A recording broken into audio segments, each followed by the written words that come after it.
So we have a bunch of men and women who are not just bullet points in the scriptures. That's what I'm trying to bring to you through this little mini-series, is that they were men and women. They had doubts just like us. They had fears just like us. They had failures. But they also were awestruck. They also had those moments, those shining moments, when they said the right answer. Jesus said, "Blessed are you." They were men and women, just like us.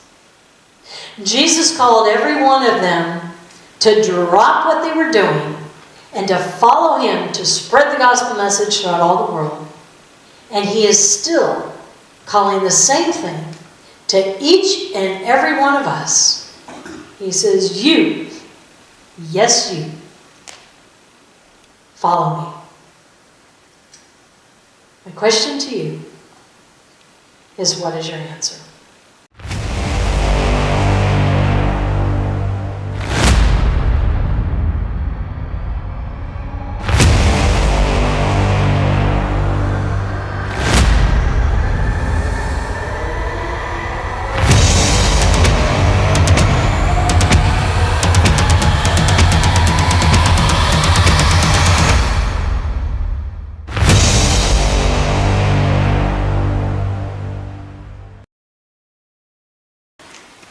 Well, today we are looking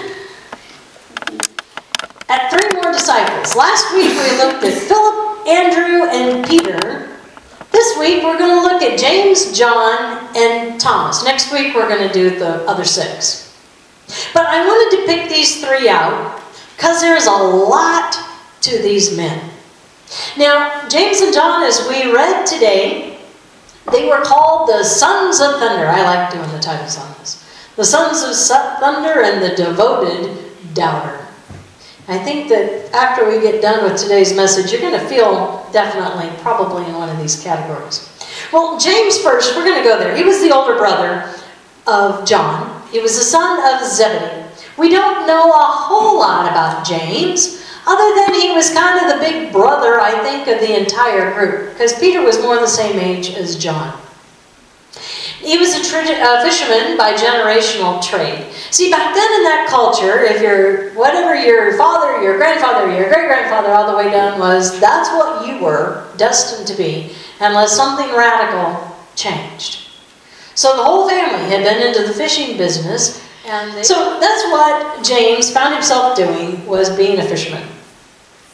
So on here, this is their dad, Zebedee, and John and James. Now, John and James were actually right there with Peter and Andrew when Jesus asked to use their boat to preach to the crowd. And this is when the great miraculous catch had happened. They were there to witness it. They had also been out fishing all night and had caught nothing.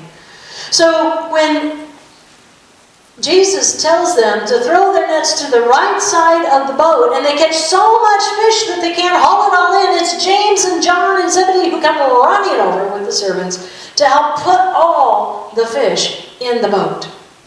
Now, if you see down here, it says that Simon, Peter, James, and John left their nets. They dropped everything and followed Jesus.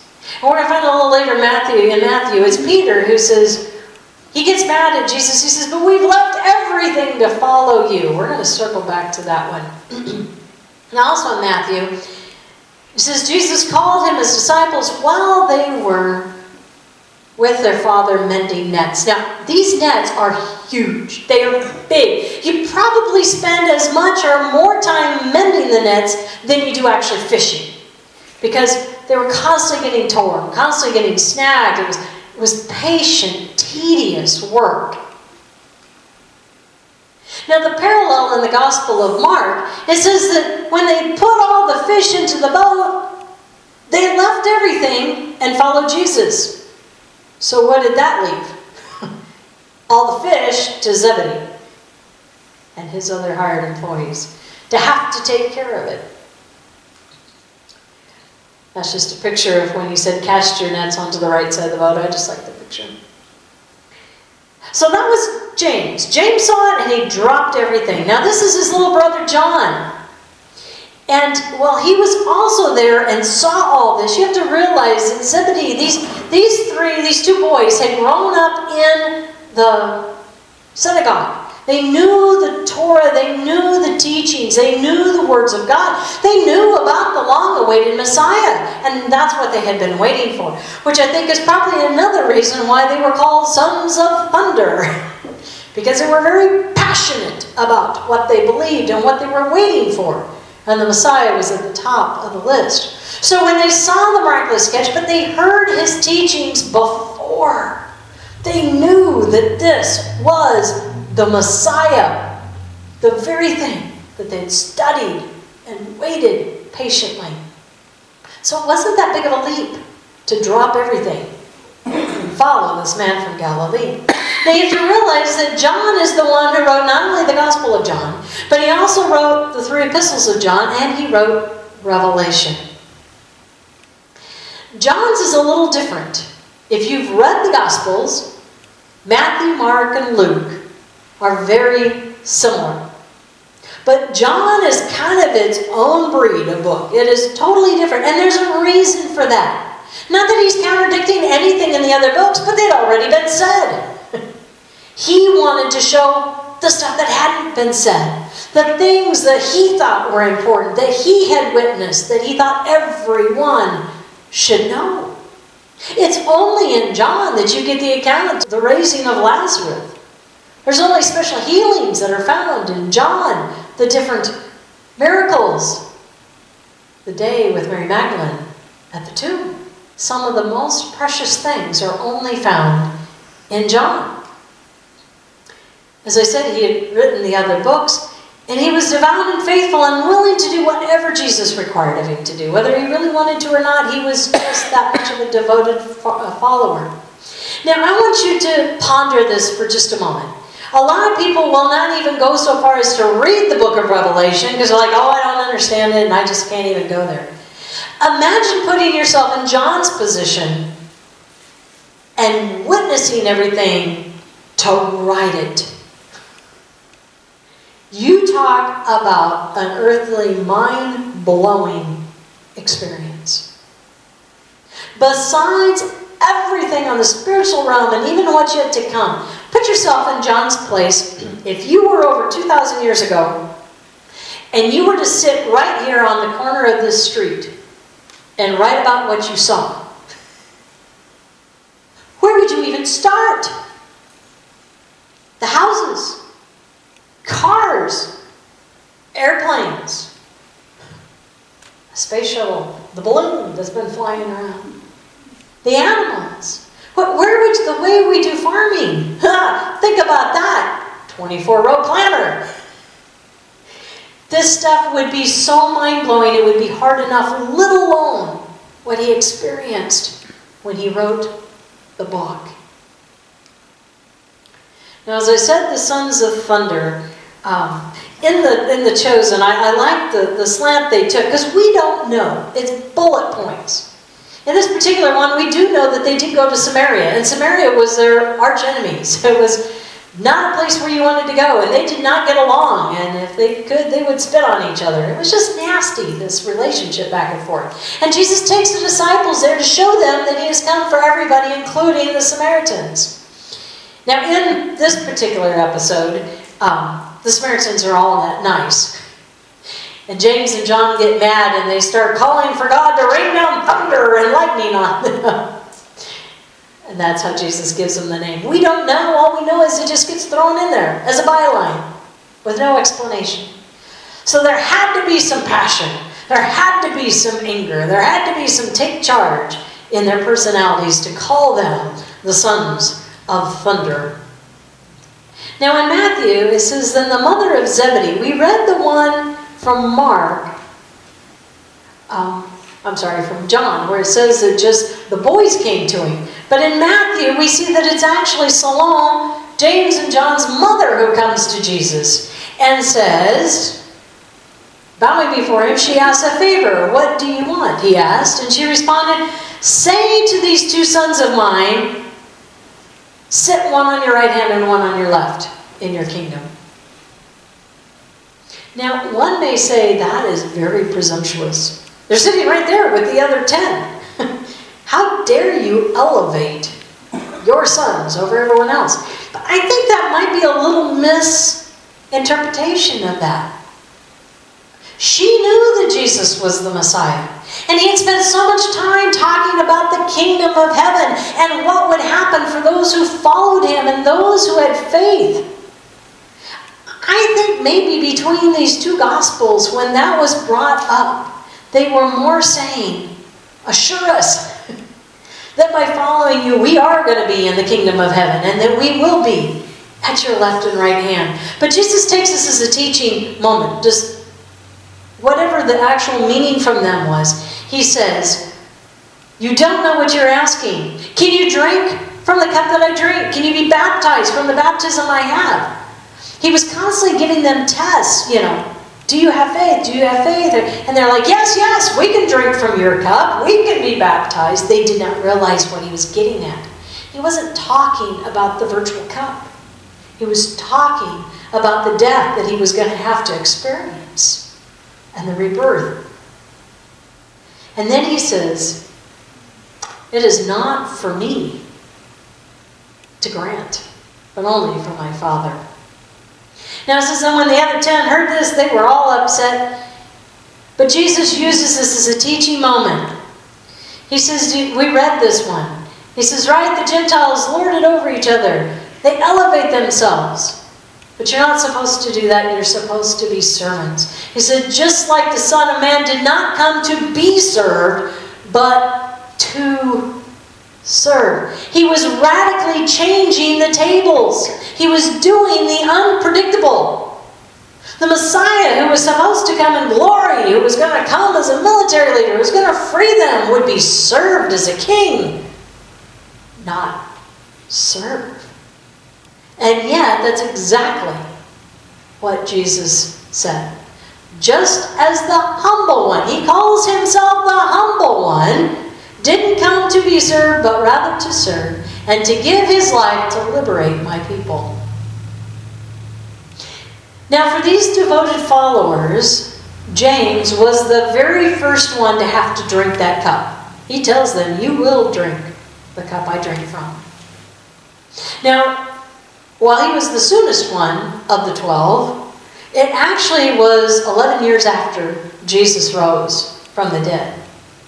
He had gone out and he was spreading the gospel, but in Acts it says that King Herod, who was troubled by all of this unrest with the Christians of what was going on, thought it'd be best to start martyring some of them to squelch this new movement.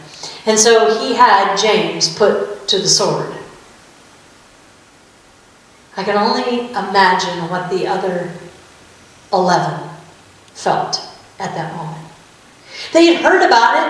Jesus talked about it, but I don't think they really got it. They had been in prison. They had been persecuted, but now it became all too real when their beloved James was the first one to die for Christ.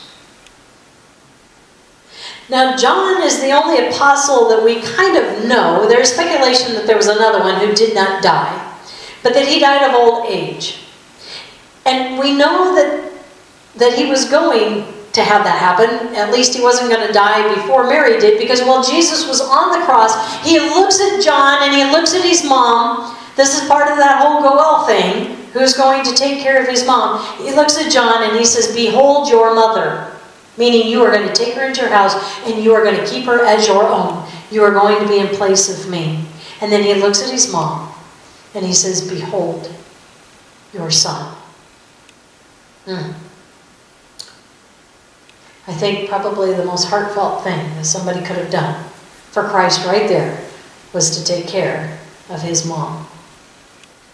Now, when Mary died, John allegedly went to Ephesus, and that's where Paul talks to Ephesians, but John had already gone there, and he had been preaching the gospel message as well. And then he was exiled to the island of Patmos. Now, he didn't actually die on Patmos. I thought he did, but he didn't. It was while he was exiled there, in captivity though, that God gave him the revelation for the book. He needed to be in a secluded place. He needed to be away from everything else to encounter what he did. But when he was done writing the book, he got freed from there. And it says he actually went back to Ephesus, and he didn't die until sometime around 98 AD. Think about that for a minute. What did I say that was? It was like 65 years after Jesus arose. He was old. He had been faithfully preaching the gospel message and writing it down for all to see throughout that entire time. Now, legend has it, though, and this is actually, I think, probably more true than not, that prior to being banished, though, he was brought into the Colosseum, and they dunked him into a vat of boiling oil. This was actually a thing. They did that to Christians. But the difference with him was he emerged unscathed, unscarred, unhurt. And the legend was that everybody in that Colosseum that day converted to Christianity because of what had happened. Our God does the unpredictable. Just like with Shadrach, Meshach, and Abednego. It was Christ who was the fourth man in the fire with them that kept them from being harmed. Now we're going to get to Thomas the twin. If you look at some of your scriptures, it will say Thomas Didymus. Didymus is the Greek word for the twin. Have you ever really thought about that? So if he's a twin, that means there was another one. Who was the other one, and why weren't they following Jesus? Was it a brother? Or was it a sister? And maybe she was following, but she wouldn't be counted because she was a woman. We don't know, but they always say, he's the twin. I want to know more. See, the problem with the scriptures is what we get is bullet points. There is one sentence here about a person. Think about your most embarrassing moment of your entire life. Make that a bullet point and put it in a book for generations to see forever. How would you feel about that? Or maybe the time that you just really failed miserably. Make that a bullet point and stick it in a book. Or maybe it was a time when you did something really good, but it almost seemed like too good, and that was a bullet point. And then the rest of your life you felt like you had to live up to that extraordinary moment. See, that's the problem. That's where our disciples, our men and women are. They are mere bullet points for what our scriptures have because there's not enough content to see the whole picture of that person. But it doesn't mean that they're not a full person with full emotions, full experiences. And that's why I love Thomas. We see little bullet points of him, but it still doesn't give us the whole picture. Now, on the Chosen, Thomas happens to be one that is serving the wedding, at the wedding of Cana when the wine runs out. So he's there and he witnesses one of the very first miracles, and that's why he follows Jesus. Now, we don't know if it's true. Could be. It doesn't say. The scriptures are blank. We don't know what caused Thomas to drop everything and follow Christ, but it had to have been something astounding. Thomas was one of the 12 that was there when Jesus broke the bread and the fish and multiplied it. Not just with the 5,000, but as we said, that was just the men. That's not counting the women and children. There could have been 8,000, 12,000. We don't know how many people were actually fed. But he was one of the bearer of the 12 baskets as a representative of the 12 tribes of Israel. And when they were done feeding everybody, it said there was still so much left over that their baskets were full. See, God's math is not our math. There's no way you could take 2 fish, 5 loaves, feed thousands, and have 12 baskets left over.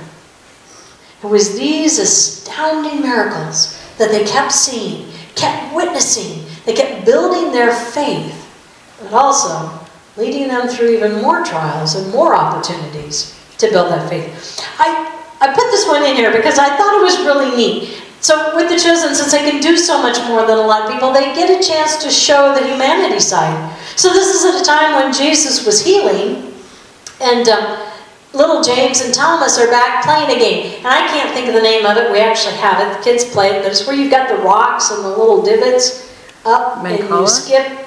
Mancala? Is that what it is? I don't remember. But anyway, that's what they're playing there. 2,000 years ago. Well, they had lots of rock. But did you ever think about that? We think of the disciples, we think of just those bullet points, and we don't think of them as having a life, of having fun, of playing games. Right? That's kind of what we saw in the last episode that we watched at Bible study. The game, the ball game that they played. They were human just like us, witnessing everything for the first time. Now, Thomas is known for his loyalty because, and this is what I love, we know him as the doubter, but the first thing that he says in John is actually when Jesus is getting ready to go to Lazarus who has died, and he knows right there by Jerusalem, and if he goes that this is going to be not good, because Jesus is going to get arrested, or worse, he could be killed. And Thomas is the only one who says, let us all go so we can die with him. Now, does that sound like a doubter? He was putting his money where his mouth was. He was doing it. He said, I am going to go and I will die with you. This is also the same Thomas, another bullet point. When they were sitting at the Last Supper and Jesus is talking about the kingdom of heaven and he says, in my Father's house are many rooms and I go there to prepare a place for you. You know the way. And Thomas is the one who says what everyone else was thinking.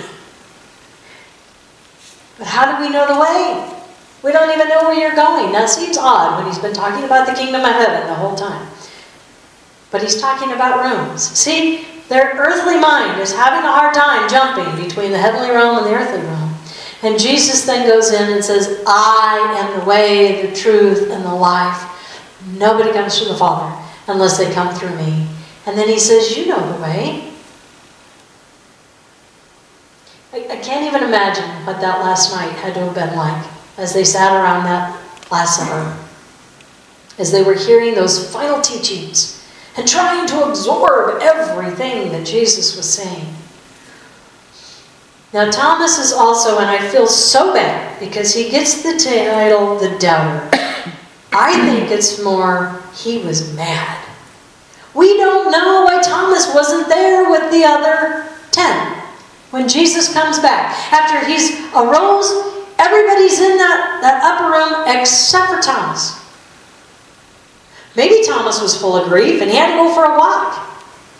Maybe he went to go out to get food to help feed the people. We don't know. All we know is he missed it. Have you ever been there? Have you ever waited and waited and waited, and then the minute you had to go somewhere, you just missed it? So my mom and I were just having this conversation. For those of you who know, my dad had a couple heart attacks, and so I was at the heart hospital with him on Friday. And they brought him back from a heart cath, and Mom had to really go to the restroom. But she said, I don't dare go, because the minute I go is when the doctor will walk in. And he was taking forever. She says, and then I'll just miss it. Because when my grandmother was up there, she would go up every morning and she would sit there for 2.5 hours. And when she couldn't take it any longer and she told Grandma, I'll be right back, I'm just going to the bathroom. That's exactly when the doctor would show up. And every day, she just missed it.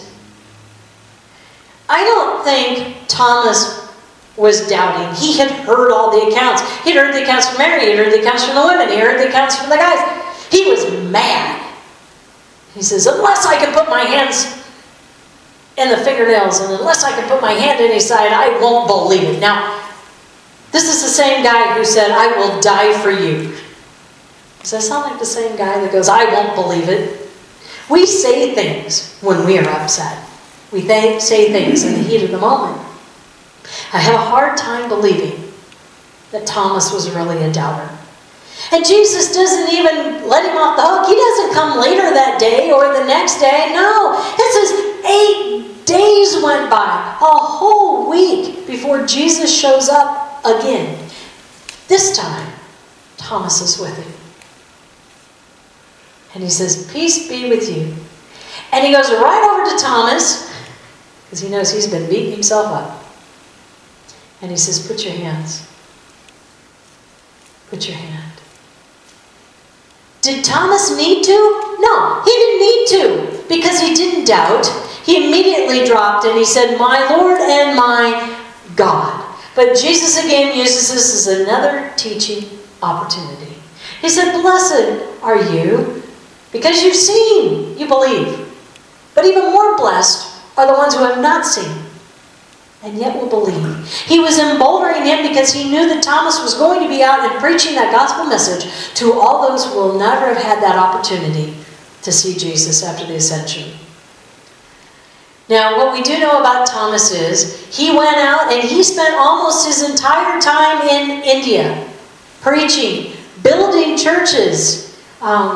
Legend is that he became a carpenter and he built the churches. He was imprisoned by the king, but then he was released and he continued to go out and preach the gospel. And he wasn't martyred until, I love this, it was July 3rd. They knew the exact day. 72 AD. Again, almost 30 years after Christ died. It says he was stabbed with a spear. So we have a bunch of men and women who are not just bullet points in the scriptures. That's what I'm trying to bring to you through this little mini-series, is that they were men and women. They had doubts just like us. They had fears just like us. They had failures. But they also were awestruck. They also had those moments, those shining moments, when they said the right answer. Jesus said, blessed are you. They were men and women, just like us. Jesus called every one of them to drop what they were doing and to follow him to spread the gospel message throughout all the world. And he is still calling the same thing to each and every one of us. He says, you, yes you, follow me. My question to you is, what is your answer?